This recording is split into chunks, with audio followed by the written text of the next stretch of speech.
Morning, everybody.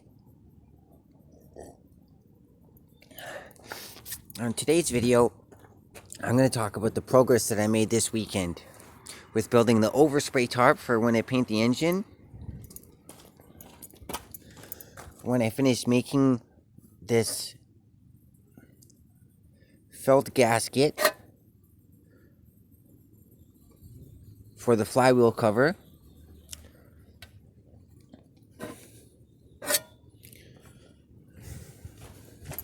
And I'm also going to talk about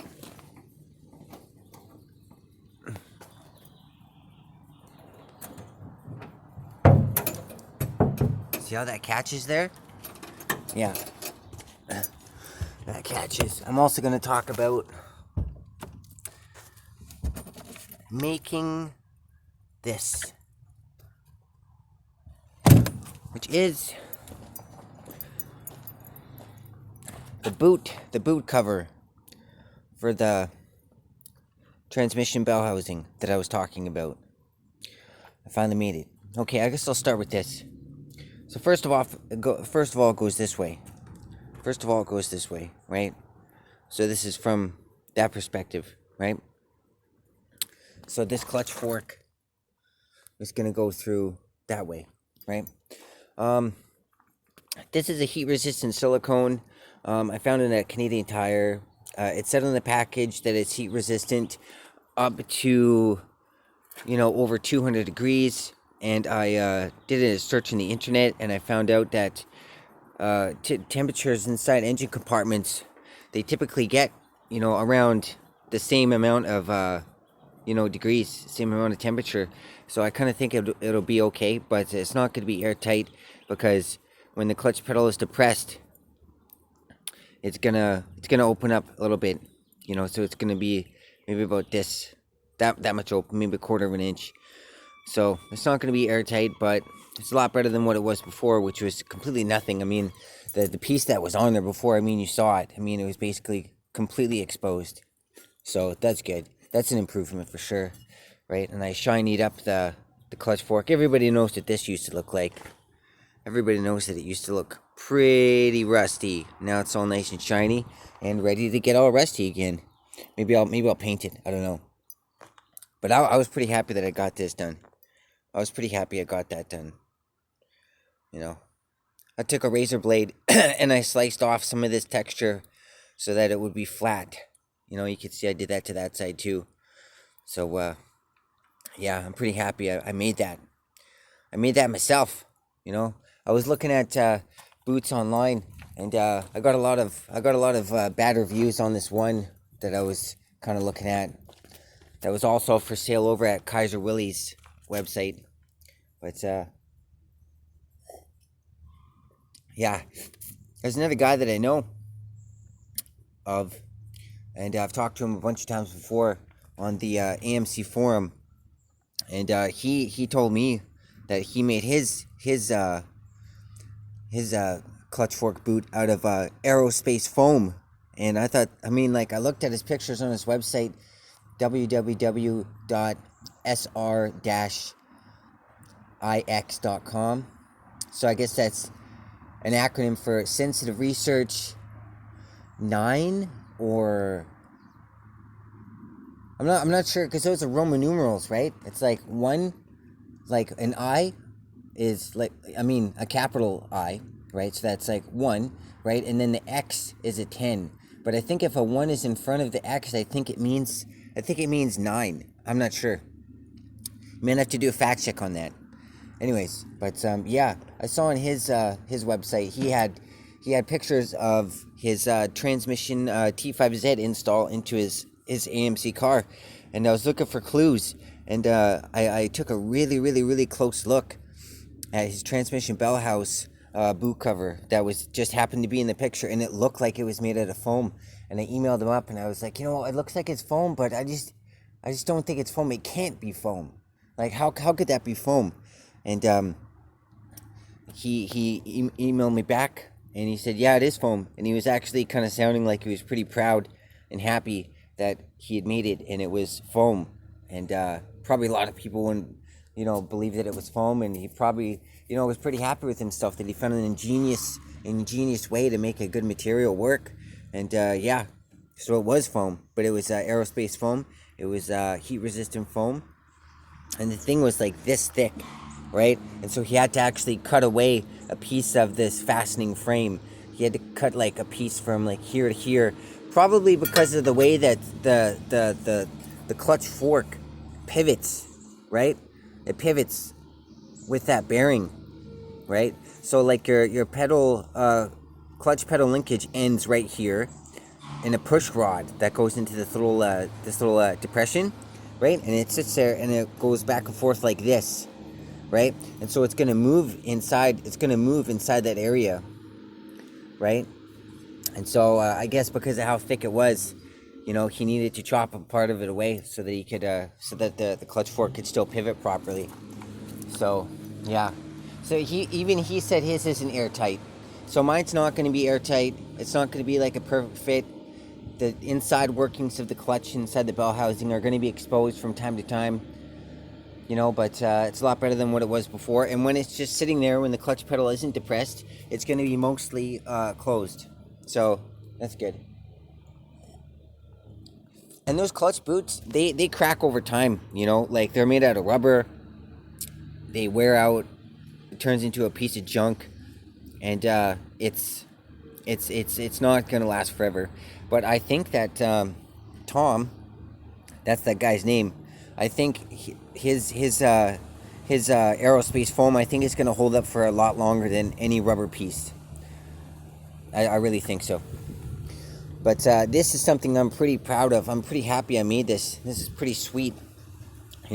When I first looked at this, there was a little piece left of the original felt, and it was just like a black charred chunk about this big, and it was just held on with staples. Like what was holding it on was these staples, right? Was these staples. There's 3 of them. There's the other one down there. But these staples were stuck. Were stuck through.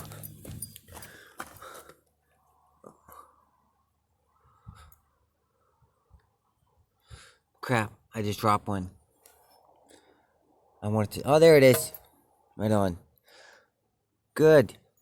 I like to keep old parts because I think that they're cool. And also, Tom made a pretty good point. He says when you keep your old parts, they can provide you with a lot of clues as to like how your car was performing and like the conditions that it was in. Like when you look at the old clutch boot, I mean, you could tell a lot from that piece. You could tell that it was like really hot in there. You could tell that it was like really dirty. You could tell that the road draft tube was just sputting out tons of aerolized oil particles, and so the whole thing was just completely oily, and so and there's lots of clues that you can get from how your vehicle was performing. They can, stuff like that, yeah. But anyways, so there was 3 of them, 1, 2, 3, right? And they were punched through the felt. And they were sticking out the other side, just like these carpenter nails are, right? So when I put the new felt on, which I found by chance at Canadian Tire, I was looking all over. I went to Gala Fabrics. I phoned up Fabricland. I phoned up the Cloth Castle. I freaking like searched online a whole bunch of places. I went down to like 2 different stores. Yeah. And I asked them about their sizes and everything like that, but nobody had anything that was this thick. But I just happened to type in, when I was kind of like exhausted from all my other ideas, I just typed in, like 1/4-inch felt, and the search came up with 1/4-inch felt at Canadian Tire. Yeah. And so they had these little packages, like 6 inches long by like 4.5 inches wide, a square. And I just used it to chop out these 2 pieces, right? So I just kind of, roughed it out, and then I trimmed it up a bit. And then with this, like I just traced it out, I put the square there, and I took a pen, put it underneath, and I just traced around the outside edge. And then I sliced it up, and then I did the same thing with the other pieces. There's this piece, right? Then there's this piece that's, about this long. And then there's this piece over here, which is about this long. And then this metal piece is about that long. And then the same thing with the other side. So I got it pretty tight. I'm pretty happy with the result of this work right here. What I did is I went and bought some nails, some carpenter's nails that were like a bit longer, right? But then I kind of looked at them when I got them back to the car, and that's how it is, like I buy stuff, I bring it back to the car, and then I can look at it when I'm at the part, when I'm at the actual car, and then I can kind of compare it to something, and then I get a little bit more information about the situation, and then I go all the way back to the store, and then I get a different, tool or a different, supplies, right? And so I went back and I got the carpenter nail size that I was originally thinking of, which were pretty tiny, that I didn't think would work, but then I realized would work, right? And so what I did is, everybody knows that I don't have a work table, right? And so I just went over here when Sean's car was gone because he went to drop off his daughter to school, and I just used these pieces of crap, and I made a little table over here, right? And I took a thin veneered board down there, made kind of a shaky table, and I kind of just used it as a workbench. And I tipped this and I put this upside down, and I drove the nails down from this side, right, just to like make the nails go through the holes and widen up the holes just a tiny bit, just so that they would go through. And then after that, I put the felt there, and then I punched them through, right? So they were all coming out this side from this way, right? And then I took a black felt tip marker and made a tiny dot as to where they were protruding through the felt. And then I took them out one by one, and then I hammered them in the other way. And actually, in some cases, I didn't even have to hammer them. I could just push them through because the hole was already made, right? And then I just bent them over, and then I actually filed them down a little bit, just so they wouldn't be poking through this whole entire area, But that's a good progress for this weekend. So is that. And also this other thing. Oh, hello there. It's my little buddy, the squirrel.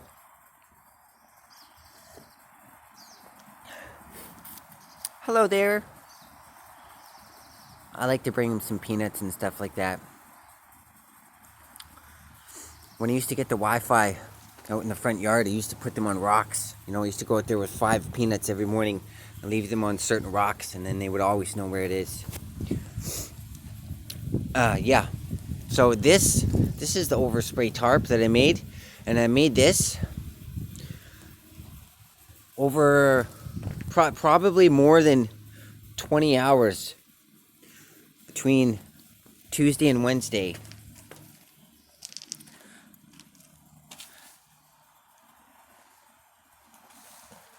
This is really crappy work right here that I did. It just didn't work out very well, but all the rest of it's pretty tight. All the rest of it's pretty tight. I had a wood saw, a really good one, so that was a really big help. And what I would do is I would take the wood saw and I would kind of look at it and I would think, okay, how am I going to join these two pieces of wood together? And then I just imagined what would need to be, taken out of each piece of wood so that they would fit together. And then I just took the wood saw and I cut all the way down to right about halfway. And then I made 2 more cuts, like one here and one here.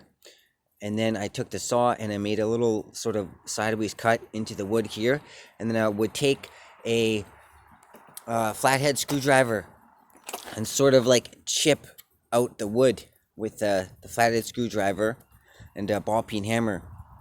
And I would do the same thing to that side, and then they would fit together. And I was screwing them in by hand because I didn't have like a hand drill, right? But then I kind of started running out of screws. And so what I would have to do is I would have to use the nails that I was pulling out of the wood, because I didn't want there to be any nails sticking out of the wood to scratch the tarp.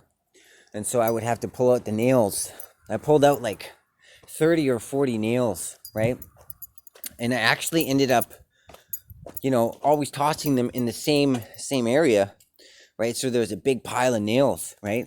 And so when I started running out of screws, what I would do is I would take the ball peen hammer, and then I would come over here, and then I would straighten out the nails. I would hit it right here, just bam, bam, bam, bam, bam, bam, bam, and just like make it nice and straight.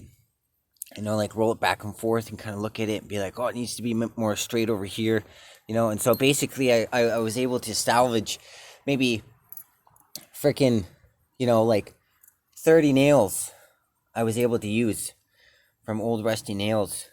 And there was a small file that I bought when I was trying to buy some, I don't know, it was like a screwdriver or whatever. And when you buy stuff at Value Village, usually it's like a bunch of tools in a bag, right? And so this file was in there, and I was able to use the file to reshape the ends of the nails, because I had pounded them flat when I was knocking them out of the wood with a hammer.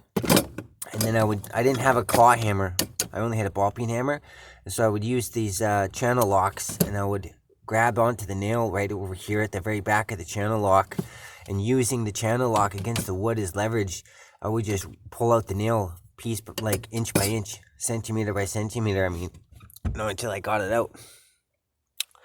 And so I had a lot of nails to work with. And so a lot of this stuff is built with those old nails, right?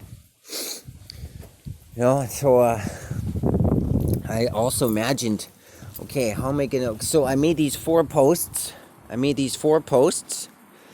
then I thought, okay, well, how are these posts going to stick into these base pieces, right? And I just imagined, okay, if there was a piece here and a piece here, the wood would be pressed up against both sides by these pieces of wood, right? And then there would be something holding it all down, right? And so I just kind of, thought about it, and I say, okay, cut a piece of wood, nail it together, and then nail it to this, right? It'll hold this in there, and this piece over here is going to be holding this side, right? And then this piece was already, the first thing that I made, right, for these back pieces to go into.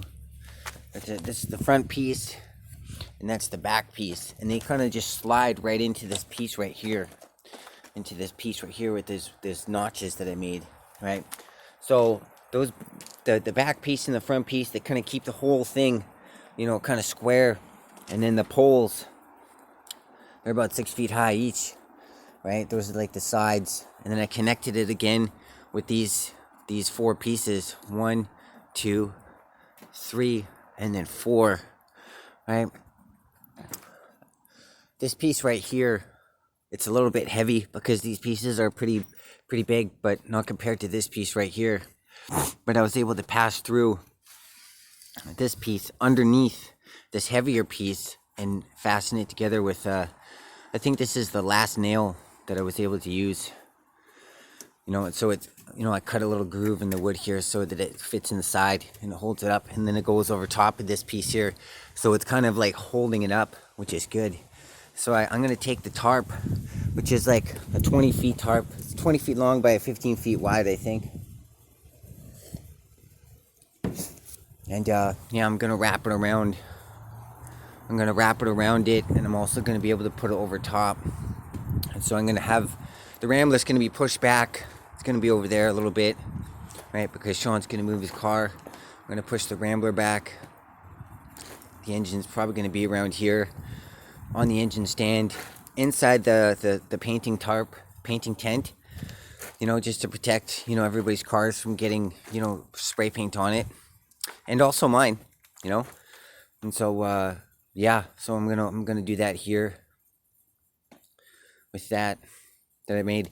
That took me, I think I already told you, but it took me more than 20 hours to make that. I worked until the sun went down on Tuesday and Wednesday, to get it done. It's pretty solid. I mean, it does shake around a little bit, but it's pretty solid. I really don't think it's going to blow over, and I don't think